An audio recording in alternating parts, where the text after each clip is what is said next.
122টি উপজেলার যে 522টি থানা এবং ঢাকার যে 100 থানা, এই সকল জায়গার পুলিশ কর্মকর্তারা যদি এরকম সৎ থাকেন, এরকম ভিশনারি থাকেন, তাহলে বাংলাদেশ আগামী দিনে অবশ্যই একটি সমৃদ্ধ বাংলাদেশ হবে এবং আমাদের যুবকেরা আগামী দিনে দেশ গড়ার কাজে এবং নিজেদের গড়ার কাজে নিয়োজিত হবেন, এটা বিশ্বাস করি। রাজপথে আমরা রক্ত দিয়েছি, আমাদের 500-722 জন বিএনপি নেতাকে গুম করে ফেলা হয়েছে, কোনোদিন ফিরে আসবে না। তাদের বাবা মা, তাদের স্ত্রী, তাদের সন্তানেরা, তাদের আত্মীয় স্বজনেরা তাদের মনে রাখে কখন কবে সে ফিরে আসবে, কিন্তু এত বছরেও ফিরে আসেনি। তাদের চোখের পানিতে আল্লাহর আরশ কেঁপে উঠেছে বলেই আজকে ফ্যাসিবাদের পতন হয়েছে, কিন্তু তাদেরকে আমরা ফিরে পাইনি। এই ত্যাগ, বিএনপির এই ত্যাগ আপনাদের মনে রাখতে হবে। আমরা মুক্ত হতে পেরেছি,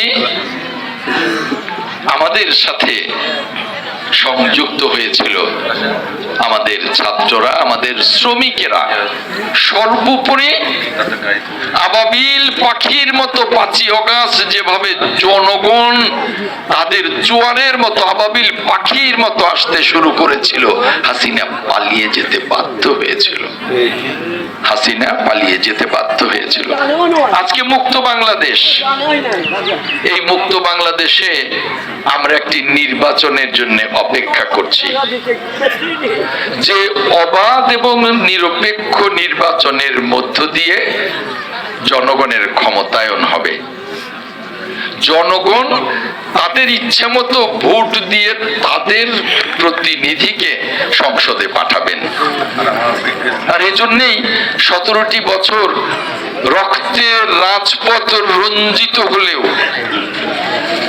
আমাদের নেতা কর্মীরা একজন করে 17 বছরে অসংখ্য জন শাহাদাত বরণ করলেও শেষ দিন পর্যন্ত আমরা মাঠ ছাড়ি নাই। অনেক অপপ্রচার বিএনপির বিরুদ্ধে জাতীয় এবং আন্তর্জাতিক ভাবে, কিভাবে আগামী নির্বাচনে বিএনপিকে কোণঠাসা করা যায় সেজন্য একটি ঘটনা ঘটলে 10টি ঘটনার মতো অপপ্রচার করা হয়।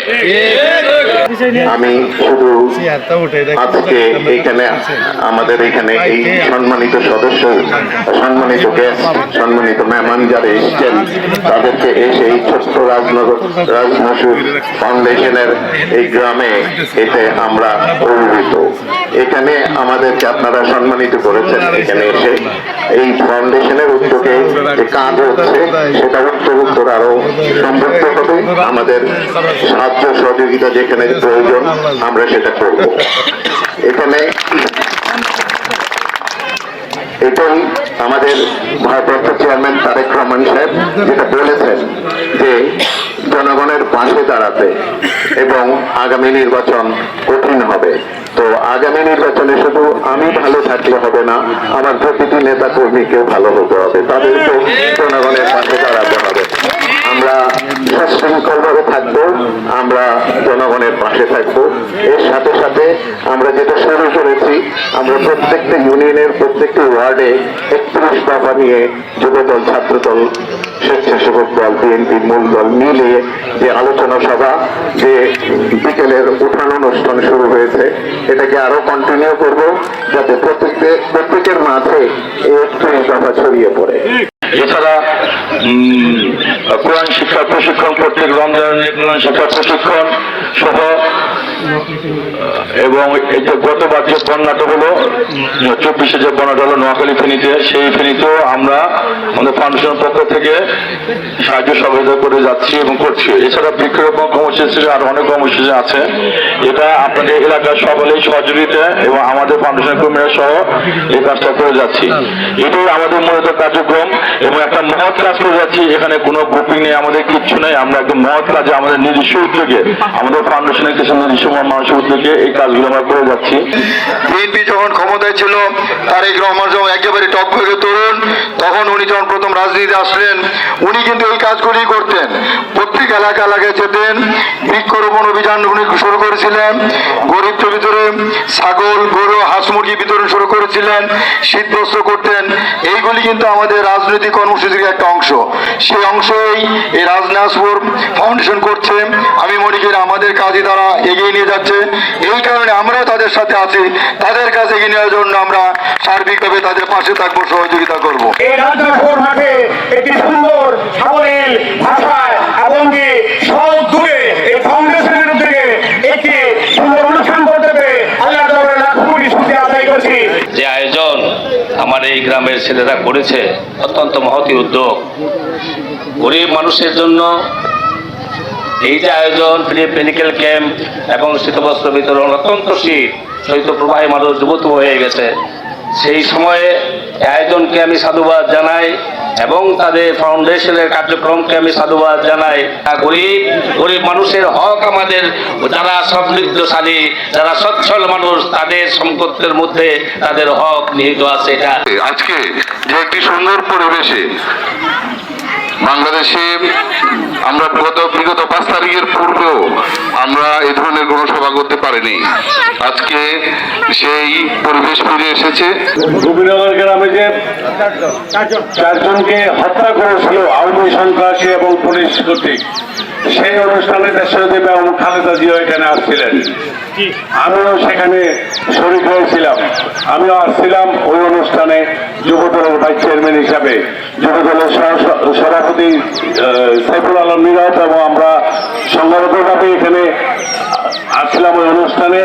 মানিকগঞ্জের লোক অত্যন্ত অতিথিপ্রয়ণ এবং অত্যন্ত আন্তরিক, এবং এই এলাকা মানিকগঞ্জ, মুন্সিগঞ্জ, মানিকগঞ্জের 4টি সিট বাংলাদেশ জাতীয়তাবাদী দলের ঘাঁটি ছিল এবং বাংলাদেশ জাতীয়তাবাদী দল, আমরা মনে করি ভবিষ্যতেও এই এলাকা বিএনপির ঘাঁটি থাকবে এবং বাংলাদেশ জাতীয়তাবাদী দলের লোক থাকবে। এই মুহূর্তে একটা ক্যান্সারে রূপান্তর হয়েছে, সেটা হল মাদক পুরো জাতির জন্য। যদি একটা জাতি সুস্থ না থাকে, তাহলে সেই জাতির শিক্ষা, গবেষণা, রাজনীতি কোনো কিছুই সম্ভব নয়। যার কারণে সুস্থ রাখার জন্য সবার আগে আমাদেরকে বুঝতে হবে, রাষ্ট্রীয়ভাবে, স্থানীয়ভাবে, যে মাদককে আমাদের নির্মূল করতে হবে। আপনারা সহযোগিতা করবেন, দেশটা সুন্দর হবে। আমাদের নেতা তারেক রহমান যে 31 দফা নির্দেশনা দিয়েছেন, তার আলোকে একটা সুন্দর দেশ গড়া যাবে ইনশাআল্লাহ। আপনাদের সবার সুস্বাস্থ্য মঙ্গল কামনা করে আমি আমার এখানে একটা বিষয় আমরা বাংলাদেশ জাতীয়তাবাদী দলের বিষয় একটু আমাদের বলতে হয়। আজকে এখানে এই সুন্দর পরিবেশের জন্য এখানে আমাদের জুলাই আগস্টে যে মহান বিপ্লব সংঘটিত হয়েছে, আমাদের অসংখ্য ছাত্র, যুবক এবং জনগণ আত্মহুতি দিয়েছেন। তাদের আত্মহুতির বিনিময়ে আমরা সুন্দর একটা পরিবেশ পেয়েছি, নাইলে এখানে বসে আলোচনা করার সুযোগ আমরা পেতাম না। আমরা সিঙ্গারবাসী, হরিরামপালবাসী এবং দক্ষিণ মানিকগঞ্জ এলাকাবাসী, আমরা এই অঞ্চলের যে রূপকার ছিলেন, উনি যে কাজগুলি, উন্নয়নের কাজগুলি করেছেন, আমরা দেখেছি যে উনি সম্পূর্ণ কাজ সমাপ্ত করে যেতে পারেন নাই। ওনার আরো আশা ছিল, আরো লক্ষ্য ছিল এই সিঙ্গারটাকে আরো আধুনিক করে তুলবেন। আজকে যে অনুষ্ঠানটা আজকে এখানে করা হচ্ছে, বিগত দিনে আমরা গৌরবভাবে কোনো বৈঠক করলে পরে তাৎক্ষণিক কয়েকজন নেতাকর্মী অ্যারেস্ট করে নাশকতা, রাষ্ট্রদ্রোহ, নানা রকম মামলা দিত। এর জন্য আজকে যে পরিবেশ তৈরি করেছে, সেই ছাত্র জনতা যাদের শহীদের বিনিময়ে আজকে আমরা এই পথে দাঁড়িয়েছি, তাদের রুহের প্রতি মাগফিরাত কামনা করছি। এই যে এইখানে মেডিকেল ক্যাম্প করছে এই এলাকারই সন্তান রাশেদ বাবু, সে কিন্তু বিএনপির একজন নেতা। হ্যাঁ, আগামীতে ধানের শীষে ভোট দেবেন এই যে সেই নেতা। হ্যাঁ,